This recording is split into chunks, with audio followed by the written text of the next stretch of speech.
press that twice, right? Yeah. Okay, thanks a lot, Dan. And good luck to your sister. I guess we're good to go. Michelle, tell me a little bit about your background. And you said you've done a lot of things, Mm-hmm. co-op work, and Mm-hmm. been ordained a minister. And where did you grow up? And Well, I grew up all over. My parents are French immigrants. French immigrants? Yeah, my mother's French Algerian, and my dad was Parisian. We grew up lived all over. Anyway, so I've lived in Europe, back again, in the Southwest, anywhere where oil was drilled, I lived. Your father was in the oil French, business? well, he was worked for a French oil serving company that did a technique that helped people find oil. So anyway, and we were here during World War II, and then went back, and then situation was not so good, and so my dad decided to come back here and to the United States, and they took out citizenship. So Okay, so ended how up here. old were you at that point when your parents decided to move to the States? 5. So then where you lived in the States since then? Oklahoma, Texas, all over Texas. Lived in St. Louis. Finally ended up here. My first husband came to teach economics at UWM. Richard Meadows, I was mentioned the Dean of L&S over there. And I taught school, taught high school, Oh yeah, where did you teach? University City by WashU. And Did you teach in the Milwaukee area? no, taught in Houston. Then I had 3 young children. We were divorced.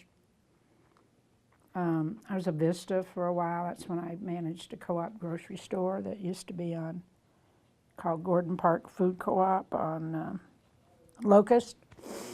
And then went to work for ESHAC, got my master's in urban affairs and planning, or economic development. Went to work for ESHAC, which was a community-based housing group on the east side. Did community organizing, did housing for them, director of housing services. We did the rehabilitation of low-income housing for owner-occupants.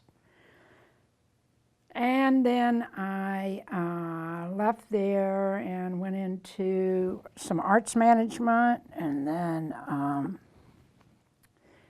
went back to ESHAC. Finally was hired by the diocese to do the startup on the Gathering, a food program with a lot of different services across the city, and then was ordained and, retired from the Gathering. And along the way I remarried. I'm now widowed. My 3 children are grown, all this stuff. So in and out. And you were ordained as an Episcopal minister? Mm-hmm. Okay. And did you ever have a parish? Or No. whatever it's called? Yeah, right here. Church? I'm assigned right here. Oh, okay. This is So- my assignment, Oh, okay. and it has been since I was ordained. I see. So officially, what does that mean? I guess when that's your assignment. What Well, as an ordained deacon, I am here at the pleasure of the bishop, and I work here for as long as he and the priest here, that choose to have me here. Right now, I'm doing more work because our priest is on maternity leave, and I do, a variety of pastoral services, other things here, as well as Stacy mentioned, I'm paid to do meals for the two different community meals we have a week here and things like that. I see.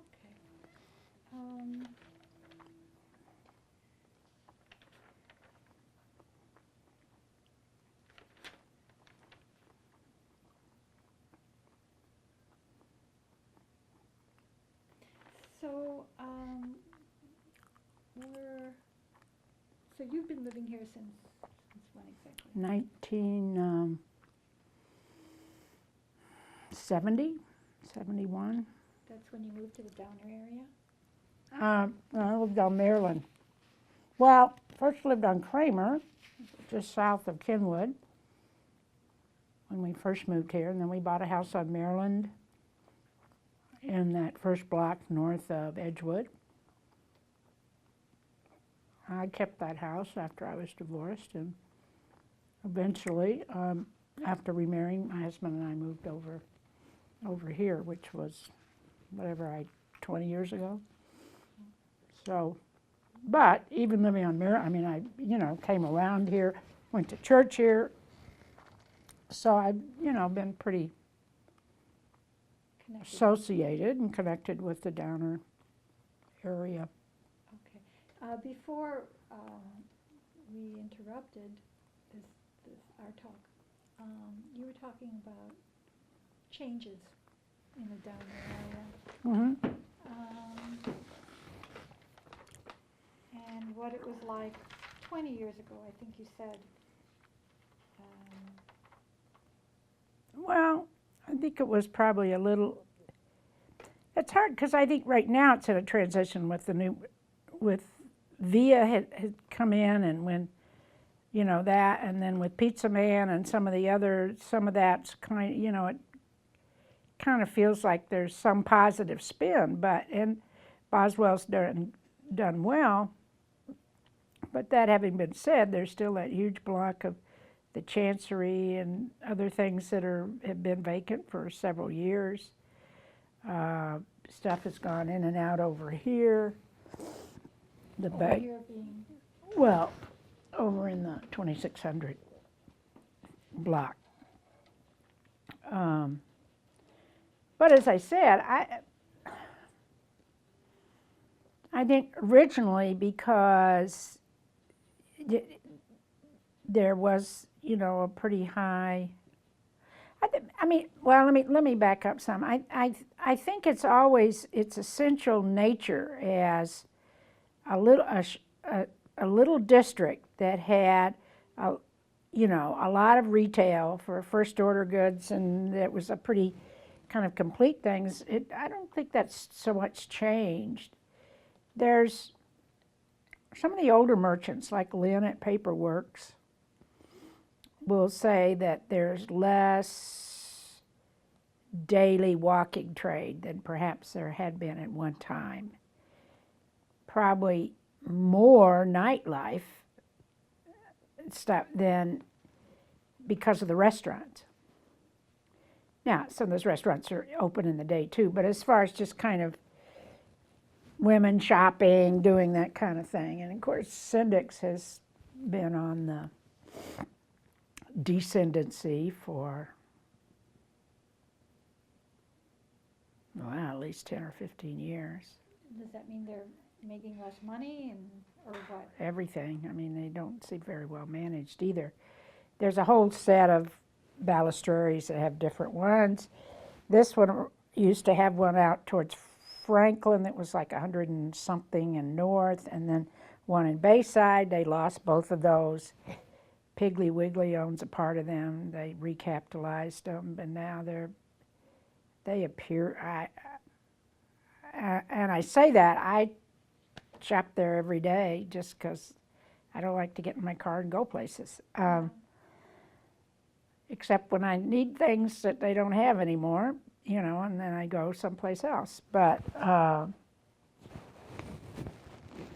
we have heard that they're wanting to get out of business altogether. I don't know if that's well, I don't know if they want to, but I think they're going to be forced to at some point. There's a rumor on the street that actually I heard from one of our parishioners who pretty much knows stuff around here. He's owner of a very large company here and lives over on Newberry, etc. That the building the Syndics that building was never owned by Katz, for instance. That was always in their family, has been sold to a East Side investor, and that investor is looking for someone new to run a grocery store in there. Whether all that's true, you know, we'll see. Time will tell. Right. And someone was also saying that the Sendix property and the hardware store Dale, yeah. are the only properties that were not purchased by Katz? No, that's not true. Let's see, those two, and then I believe the movie theater is, Downer was not ever owned by Katz.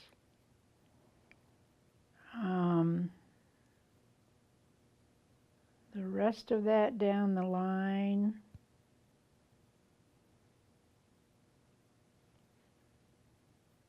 I don't think the coffee trader was either.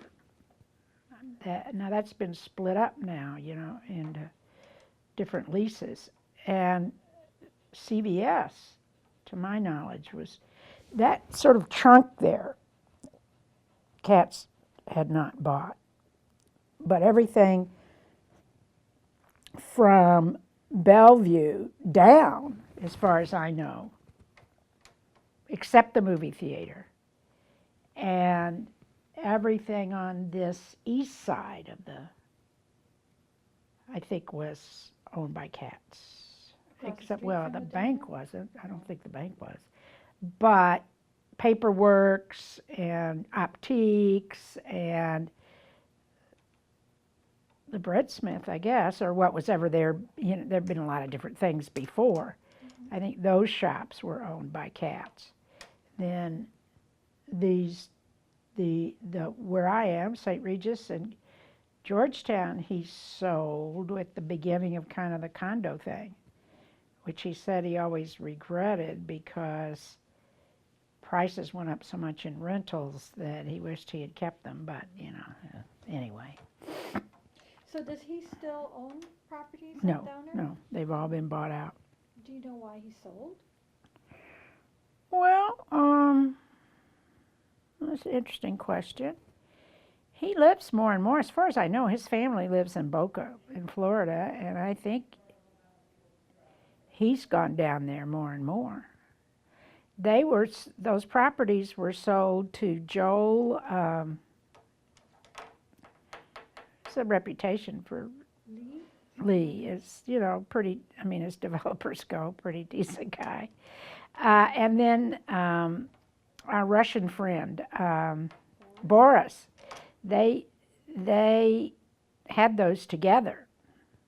Lee, I don't think Boris has them anymore, as I understand it, and I don't know who else are Lee's other partners.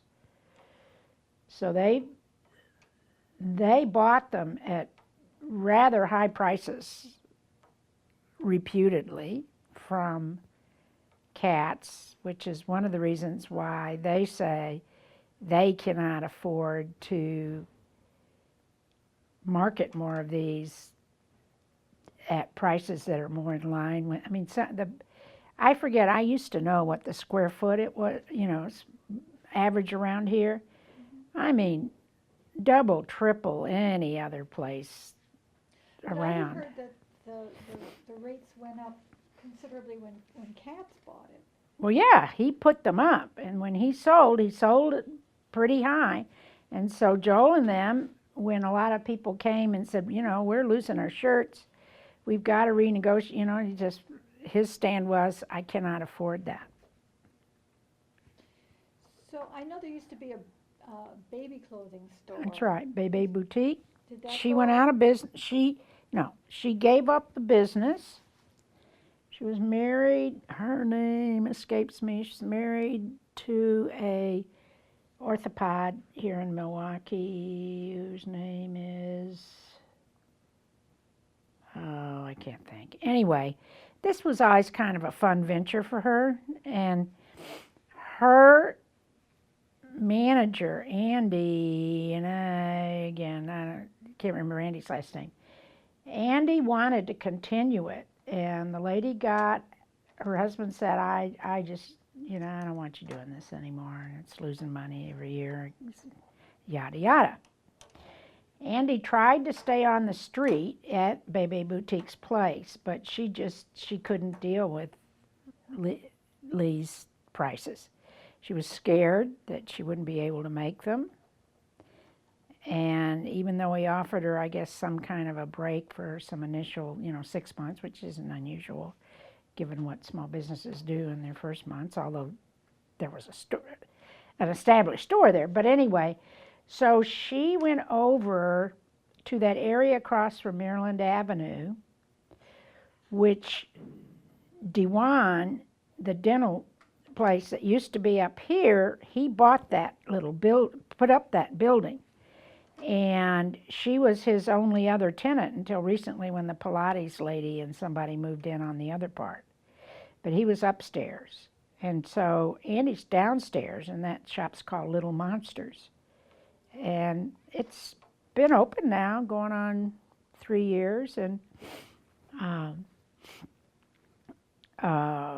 some of my, kids' wives shop there, the ones that can afford it. So, although it's not as high end as it was when she owned it. It's not cheap, but it's a little bit more reasonable. But very nice woman. But she was sad to see her go off because she was very active in the merchants and was willing to give a lot of her time, just as Lynn has at the Paperworks, and Mike Idle, one of the principals in the restaurant group that owns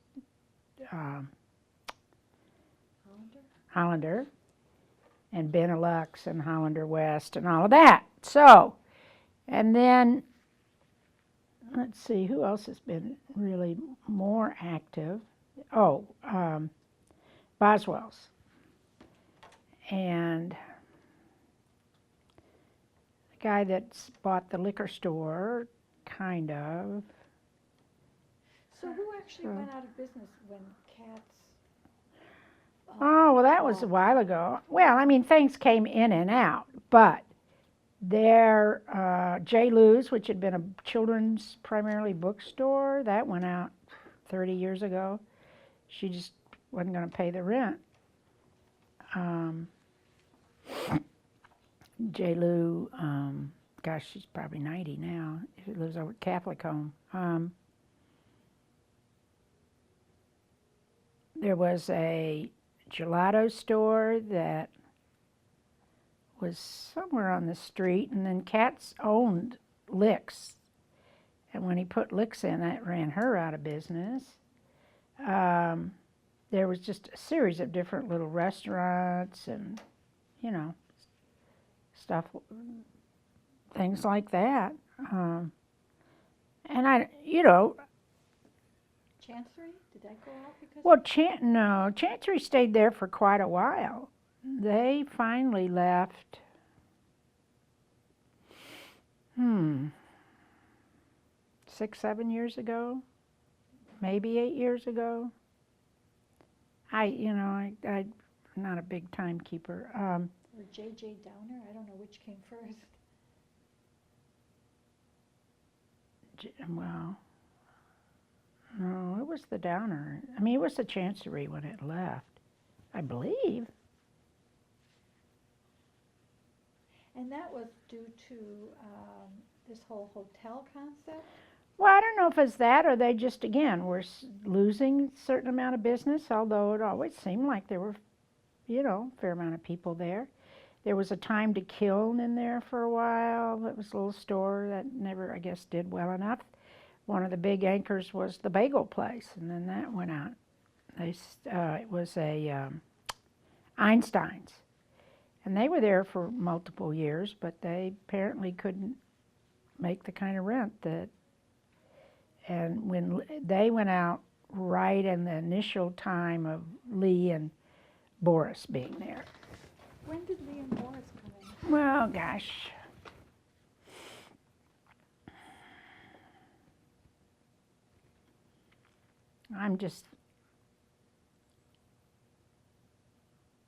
10 years ago or more. I'm just guessing. I mean, they were not there when we moved here in '98. It was still cats, and it was cats for quite a while after that. Coffee Trader was one that left, but I think that was other business decisions among the owners of the Coffee Trader. That was a while ago, and that sat empty for years and years and years. And then finally, after Jolie took it, was when they split that up, and they had, eventually the Pancake House went in there. There was somebody else in there before Via. It was the people that own, same people that own and run Lake Park Bistro, that family. Anyway, they had first a kind of an attempt at a piccolo kind of pizza thing, which they have like in Wauwatosa, and they didn't feel like it did well. I don't think they did much with it. They had other fish to fry. Then they tried to make it a little higher end Italian, and then they finally just left under Lee. So I mean, it's just been a lot of. Yeah. And I don't know if that's so unusual among that kind of thing, that you have people coming in and out. And So who did Lee buy the Coffee Trader building from?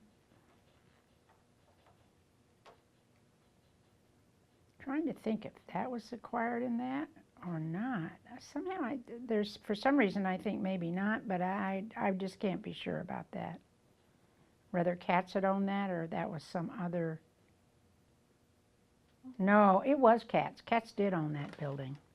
He did not own the CVS building. What was a Century before that, owned by a guy named Otto, I don't know Otto, but he had one of the few independently owned Centuries, and then Otto got out, and that was when CVS came in there. What do you think about the CVS building? Because they It's kind ugly. of changed it. Yeah. It's not very interesting architecture in my opinion, but. Mm-hmm. What was in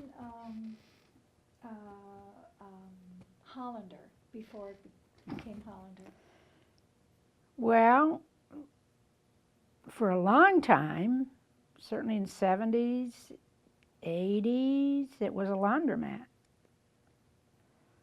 And there was a series of different restaurants in the basement. Then the top part was bought by Gill, and Gill was the name of the restaurant, and everybody called him Gill, but his real name is something else that I don't remember. And Gill grew up in Whitefish Bay. Gill's was in, a kind of neighborhood bistro restaurant kind of thing. He was a nice guy. From about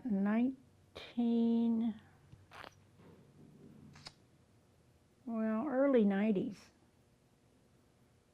And he had Gill's until he just couldn't keep it up. In 2000 and, gosh, I don't know, however long, right, before, when he left, then Hollander came in. At that time, the restaurant group was called Diablos Rios. There was a little bit different owners, and then they split up, and some kept some of these, and like Mike Idle still has, I guess, Benelux and the two that, and then he has the place on Brady. It's kind of a soccer type sports bar. Well, anyway, they bought it, and that's been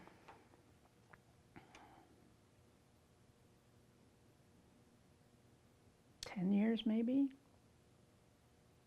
within this past decade, and they redid it, put money in it, and they took the basement for their some additional storage and offices. So that whole point became theirs, and they put all this stuff outside. That had not been, well, the city had a fountain off and on,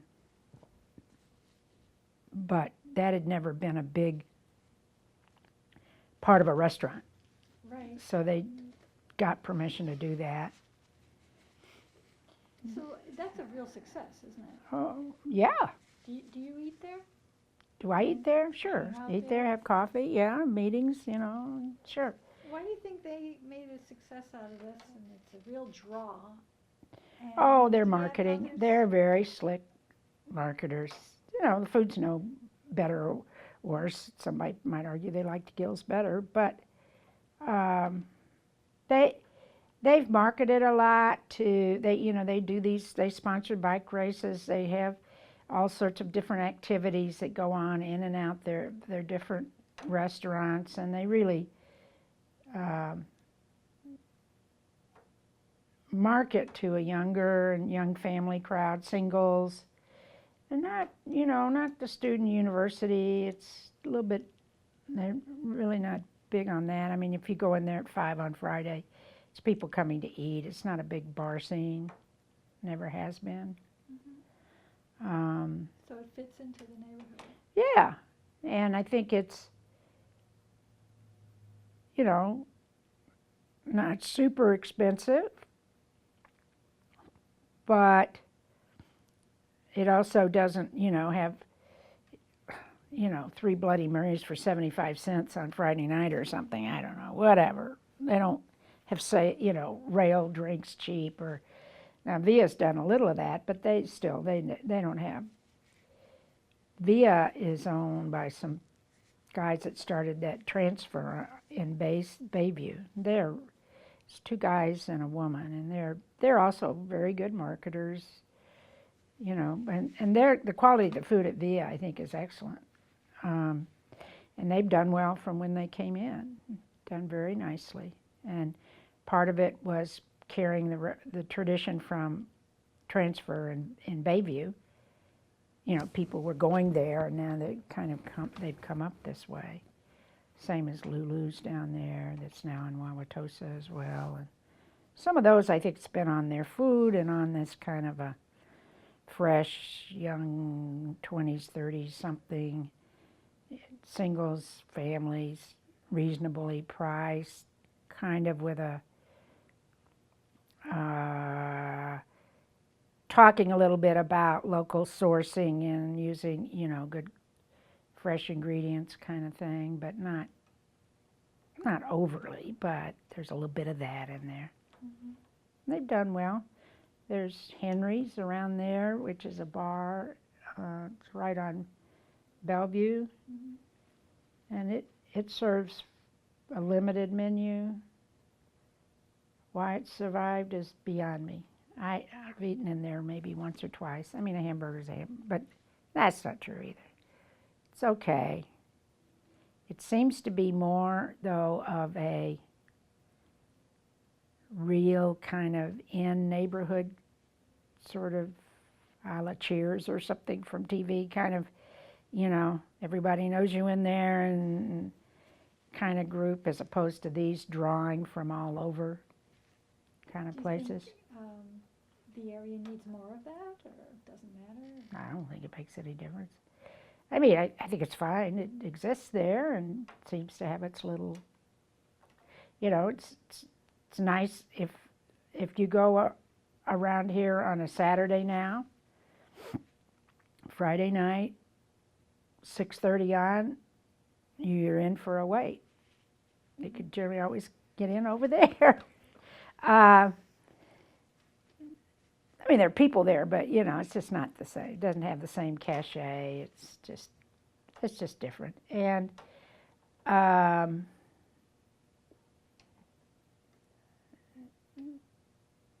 Chancery used to do well too, and I think had a lot of they didn't really have a big bar crowd. Maybe a little bit more young people, but there was a lot of families too. They had a family night where kids ate for a penny an inch of how tall they were and that kind of stuff. I mean, they always, they made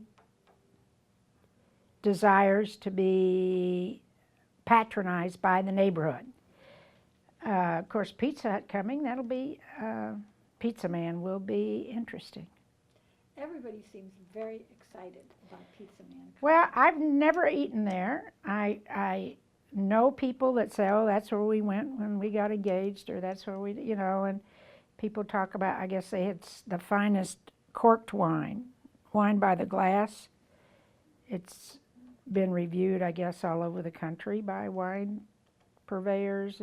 They have hundreds or sold hundreds of bottles were available to be had by the glass.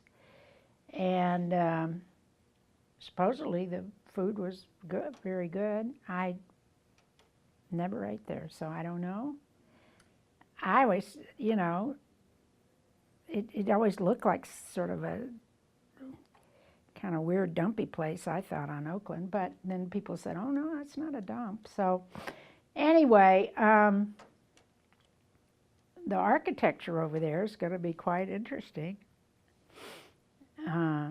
Should be quite a show for that, I think.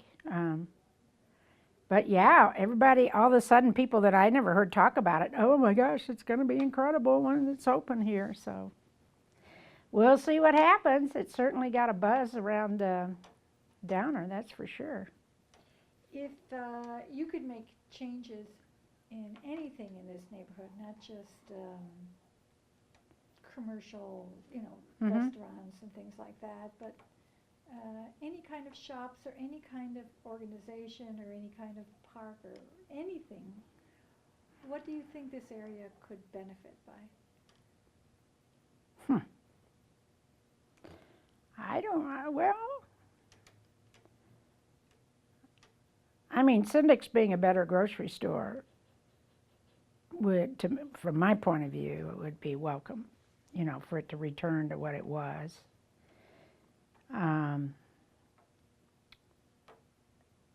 As far as other things, I mean, I think it's kind of well served, and there's certainly, I mean, you've got Lake Park, of course, we have our open space over here. I mean, to me, I don't know if I'd call it heaven on earth, but I think it's close as far as a neighborhood. I mean, it's just really nice. It's foot accessible. Library's close by. Good, nice library. I love the East Library. And of course, that's going into a whole new thing. And tell me about that. Oh, it's a mix. They're in temporary quarters, and the place where the East Library is, which is across from Beans and Barley, and has been for I don't know how long, is going to be a mixed-use development with apartments up, and then the city gets the library, gets all of that redeveloped and rebuilt on another, you know, on another tab, so to speak. So it's a really nice thing for the city because they've been wanting to do, you know, renovations on it. And it'll be, I don't know, a year and a half from now, I have all new library. And of course that whole area around where the Oriental is, and there's kind of a ebb and flow of restaurants there too, and different things like that. But so you consider that part of the neighborhood as well? well, that's on the outside of it, but yeah, Whole Foods and, you know, St. Mary's, Columbia. And you walk to that area? Sure, I walk over that way, sure. It's healthy. Ride a bike if you want, but yeah. I always consider them two separate areas. Well, I really mean, they realize how are. close they are. Yeah, they're two separate areas, but I mean, they are accessible. And that area, I mean, I love Beans, and I loved that even when I lived in Shorewood, you know. And then with the library being there, and of course now, but we always went to Columbia. Now that's over here with St. Mary's, so that's kind of become, you know, another neighborhood landmark, although, God, I hope they get it together because they're having a hard time. Columbia St. Mary's? Oh, my God, yes. Well, it's silly Taj Mahal of, it's kind of a hubris, yeah, you know. You know, when you have to market by saying, if you look at the lake, you're going to feel better is, so patently absurd to me that, anyway, they can't keep it filled. I mean, it's just not doing well. A lot of layoffs, a lot of reorganizing, yeah. The population here, what do you think, do a lot of them work at the hospital? I mean, No, where- well, if you're a doctor, because of the expense. maybe a nurse, yeah, it's too expensive. In fact, there is a not-for-profit development group based in Chicago, which is national, which I've worked with, and God, I'm not going to come up with the name.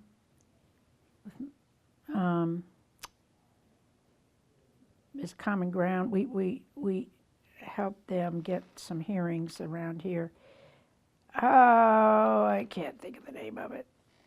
But they've done a lot of stuff. They developed that big apartment building on the far south side that was once like a hospital down there, and it's now a dedicated apartment buildings for people with mental illness, chronic mental illness that are on like SSI. And they do a lot of good stuff. They've done some interesting development.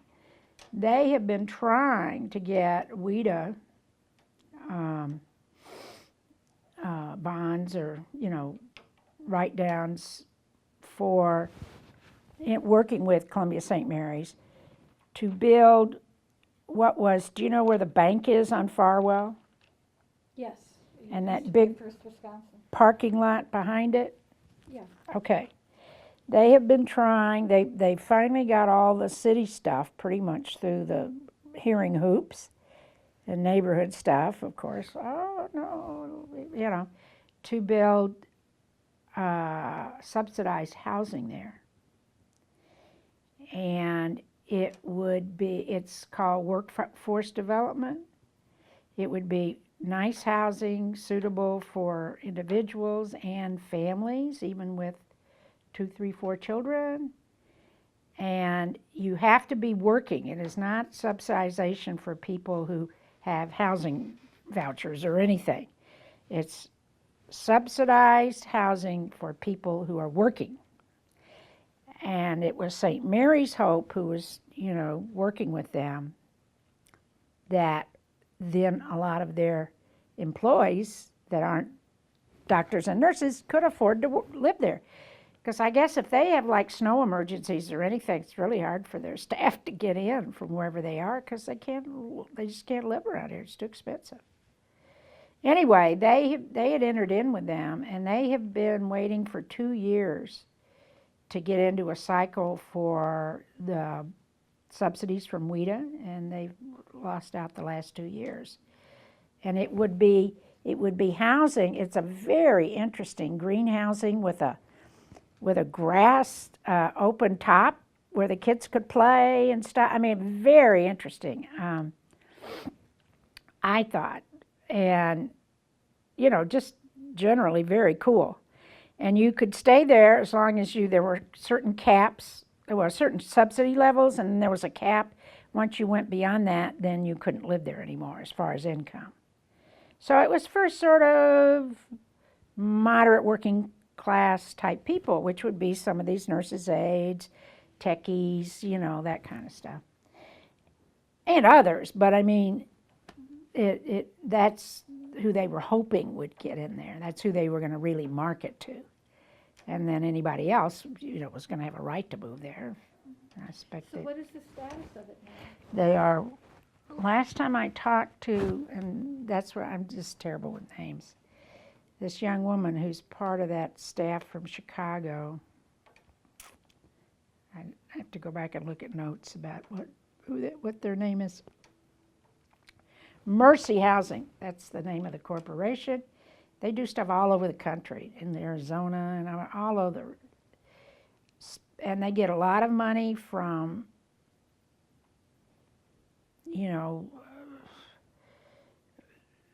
school sisters of whatever, people that have big investment firm, not-for-profits, charities, other kinds of things to do these projects.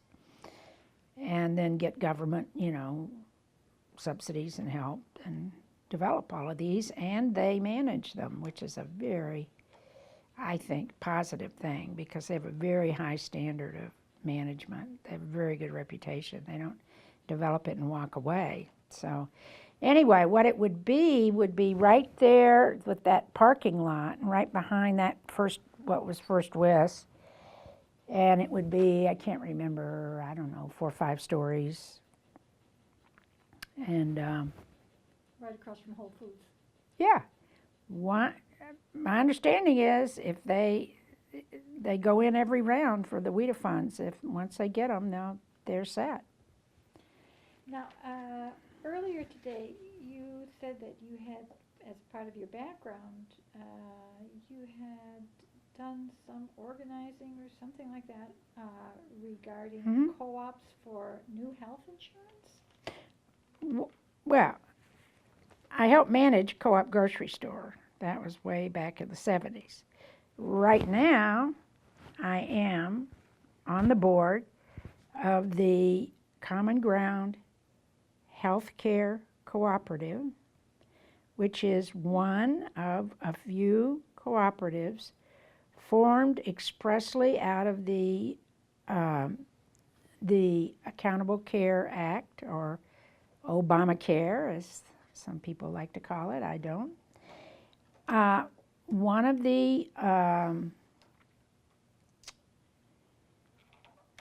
well, I hate to say deals because it makes it sound bad, but one of the ways that certain people came on board with that, more conservative Democrats out in the West, some progressives in the Midwest, was they said, okay, we're not going to have national health insurance, but we are going to foster the development by funding startup loans so that every state, initially, this was what was in it, every state would have occupants in that state with their exchange. You know what the insurance exchanges that are coming into being? Well, that's where people will be able to buy their insurance who are getting subsidies. There will also be other insurance, but if you have a subsidy because you work for a small business and they don't give insurance, or you're self-employed, you haven't been able to afford any, now you're going to be required to get insurance, and but you'll get its subsidies if you can't afford the tariff. And every state will have an exchange. It's just like for buying insurance, health insurance, it would be like when you go on a trip and you go on to Expedia or something. These exchanges will be starting next October, and the insurance will be in effect starting January of 2014. We were the Common Ground here, which is a community organizing group made up of about 55 churches, universities, local, businesses, not-for-profits, who have banded together to do social reform, to do projects. We have a school. We took on and got the banks, 5 banks here, to give us $32 million and give us houses that are foreclosed on. And we're in Sherman Park. We're now on, I don't know, house 49 of foreclosed houses that are getting put back on the market with the help of the city, with the help of WIDA, with the help of LISC. We now have a subsidiary that is a not-for-profit housing development fund that is taking over with that and going forward. Common Ground also has a school reform group which got a reform in the MPS school system after school tutoring programs called SES, which were wasting millions of dollars of federal money with people getting, funded to do tutoring, and they weren't doing any tutoring or virtually any, and there was no accountability, and we blew the whistle on it and got that stopped, and now they've redoing that. That's the kind of issues we work on. We're in the 4-county area. We also were working on affordable health insurance, and have been for about 4 years for small businesses and individuals.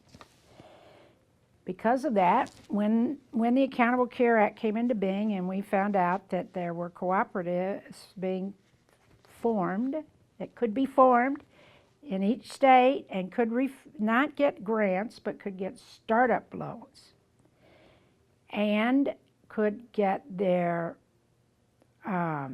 solvency funds paid for in full, which is a big deal. Even a little company has to have like 10 million for solvency. You know, you start offering insurance, you don't have all these monthly payments. If you know, you got to pay out too. So anyway, I don't want to get into all of that, but we were the first across the nation to get one of those.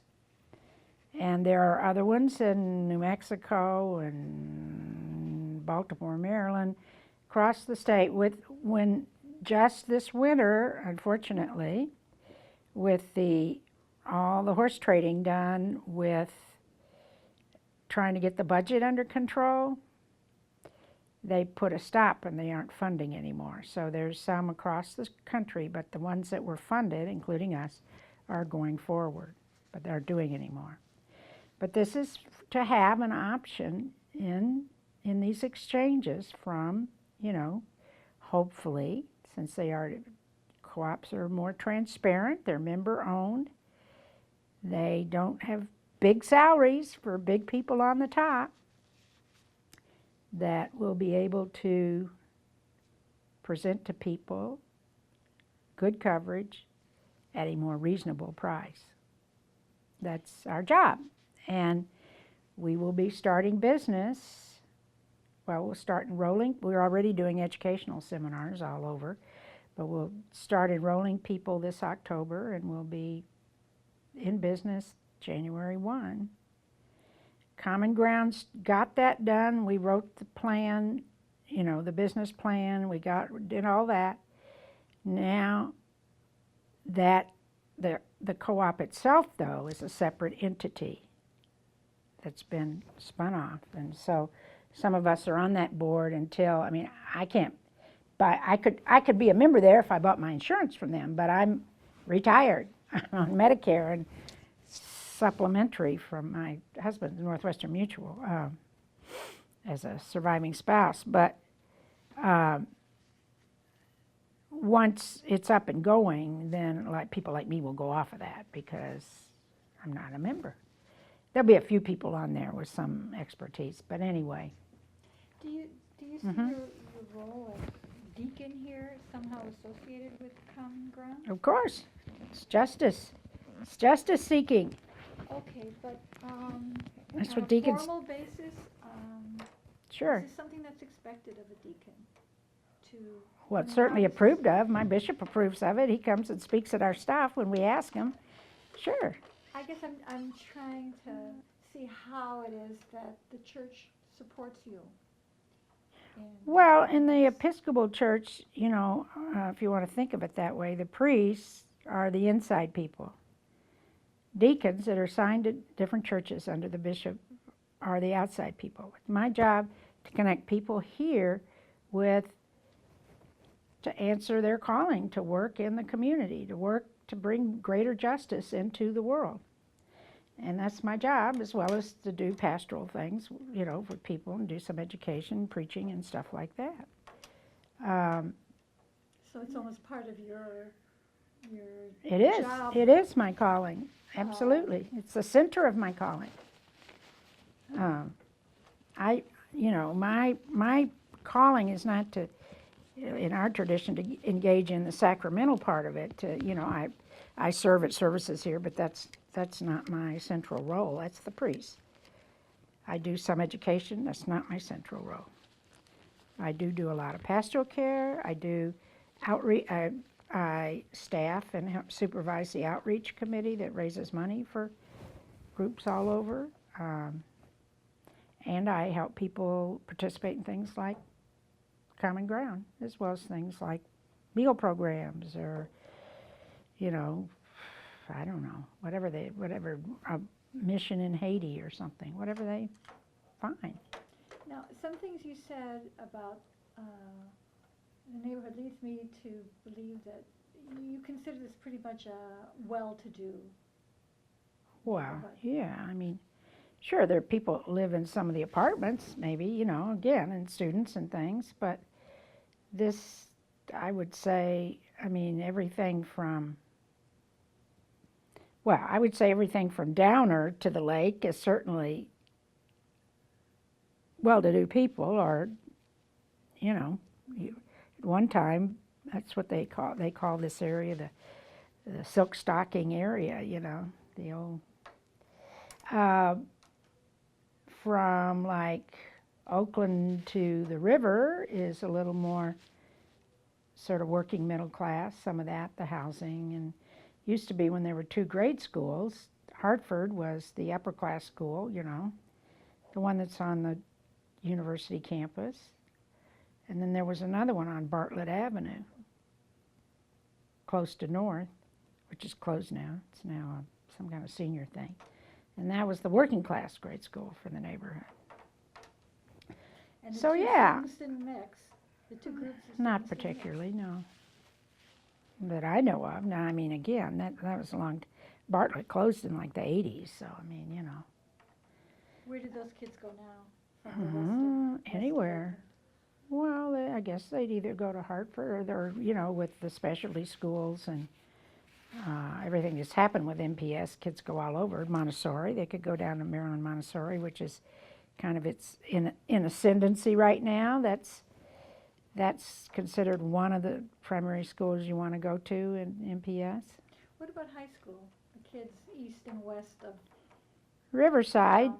of course, was probably the premier school in the state of Wisconsin for years and years and years and years. In the 60s and 70s, they had their problems, just like, you know, everybody there, where there was some racial integration, and you had blacks and, interestingly, Hispanics, as well as working class Polish and, you know, and then blacks coming in there. And they've had their ups and downs, but it's always retained a certain amount of good students. It's the really, I suppose, outstanding high school to go to an MPS now is Rufus King, which is an international baccalaureate school. The schools for the languages have been good. The university school, and then, well, for a while, the Milwaukee High School of the Arts, which is down on McKinley. Yeah, down there, 20th, 30th. Anyway, these, you know, have come and gone with money and, you know, problems, but. So the wealthier people east of Downer, do they mostly send their... They don't send their kids to public schools. Where do they send their kids? By and large. By and large. Of I know course, we're talking a multi-million-dollar doctor over here that lives in one of these huge houses right on the lake. His kids go to Maryland Avenue, but that's unusual. So Where do they go? University School, St. Robert's. Some pay tuition to go to Shorewood High School. My kids knew kids that, you know, lived on the east side, and their parents paid to go to Shorewood. I mean, where did your kids go to school? Shorewood, from Oh, K. but you lived in Shorewood. Yeah, K4. Well, my daughter went to a girls' school in high school, but a Catholic school. But the boys went. Yeah, she went through junior high. The boys went K4 through 12, and I don't think there's a better education around. But most of people that are well-heeled generally tend not to send their kids to Riverside. Yeah, I'd say so. I would say they are going to private high schools. They used to be. They went to Hartford. My husband, who grew up in this area, whose mom was a Hackett, that was her uncle that developed all this housing around here. The first Irish to build housing, to develop apartments in a Yankee neighborhood. He went to Holy Rosary, and then he went to Riverside. Some people send their kids to Marquette High School, the boys, you know. I mean, there are a variety of places. But I would say that one of the things that's hurt this area has been the lack of confidence in MPS, which, you know, kind of fulfills itself. I mean, if Hartford Avenue, which is now Hartford University School, whatever, two of my granddaughters went there, and they were getting a good education before their parents moved out, you know, to the ex-Herbs. If that next year changed and had a, you know, parent population similar to Shorewood, even, you know, with some Shorewood's integrated. I mean, they've had all the Russian population that came in for a while, which was an interesting, my kids went with that, and sort of, you know, cultural shifts with that, and then Chapter 220 and all of that. If you had a mix over there of the kids in this neighborhood, even with some, you know, and you restored what that looked like, it would be a wonderful high school or a wonderful grade school, you know. But once you start, that thing just kind of like the dog chasing its tail. So if the middle class, you know, and upper middle class falls out of your school, it's a hard thing. Now, Hartford Avenue, again, still has some people who are university parents, some others, you know, whose kids are going there. But a lot of it, again, has shifted. Maryland Avenue now is becoming very much is sort of becoming more of a neighborhood school for this area. And it's considered very good. Do you think this has any effect on the attachment that school-age children have to this neighborhood? The fact that a lot of them are going elsewhere for an education? I don't know.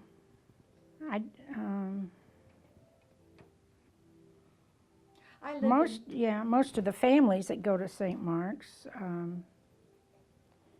some live here in the city, and there's one, he's a university professor at Marquette Law School.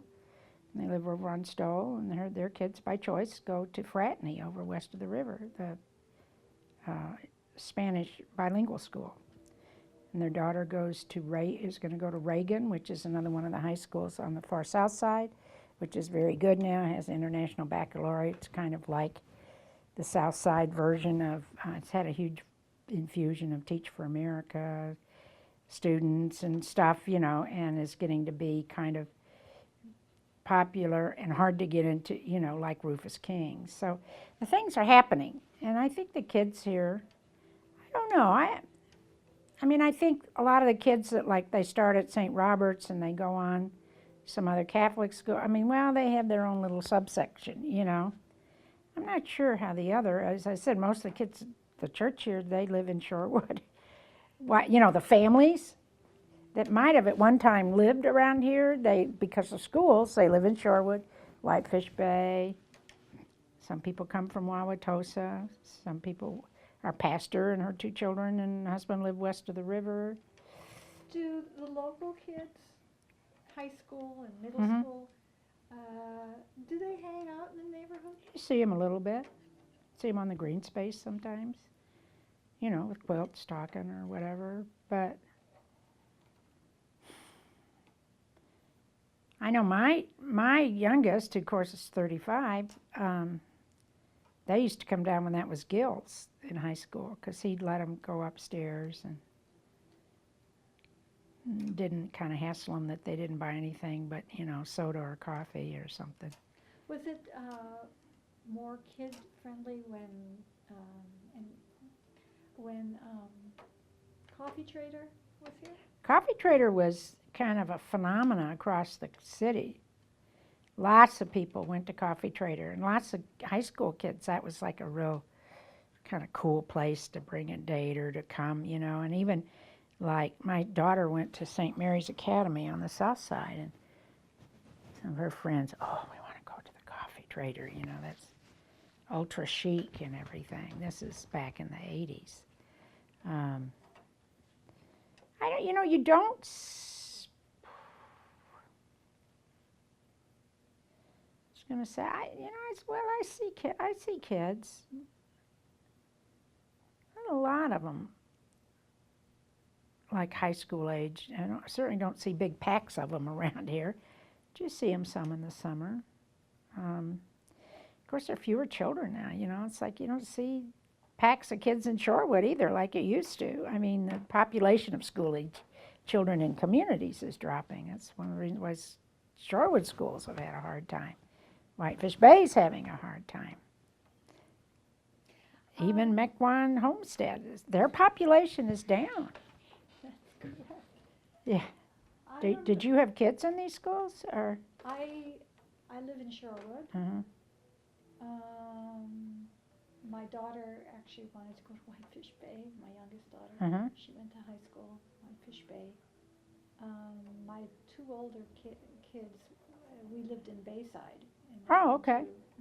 So they went to Nicolay, yeah. Yeah, but then we moved farther down. I don't think we gave you did you sign a sheet saying that you knew that, you know, we were recording you and that we would like to use what you said in our, No. I hope she didn't take this with her. She did take them. We will have to get that to you, but we can do some of this orally. You understand that we would like to use your information and, you know, the recordings that we've made of what you've said to us in projects about the community, media projects, and you can do you agree to that? Also, you should know if you go home and suddenly think, oh, maybe I shouldn't have said this, or I really don't want that to go on YouTube or whatever, just contact us and here's something. And we can. Yeah, you probably don't need to say anything about Dawn, whatever her last name is, over at the historic at the historic water tower that I don't even remember you saying it wasn't anything particularly, but she's rather sensitive. I just assumed that not be. Yeah, whatever you don't, you know. But in any event, I don't think you would anyway, because I don't think it was basically about the people that reacted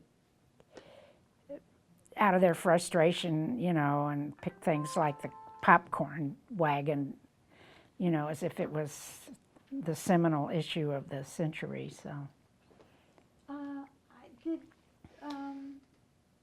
Did Yuko take with her the form that she was supposed to sign? Yes, it was. Did you sign? She didn't sign anything. I don't think so. Do we have any extras? I guess we'll have to mail it to you or something.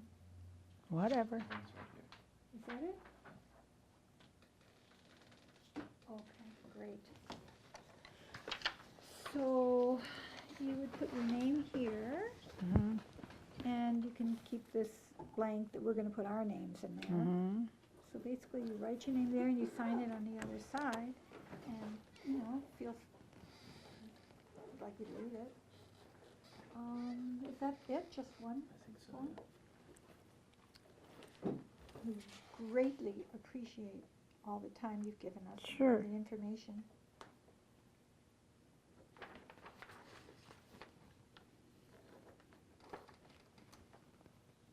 That too. Yeah.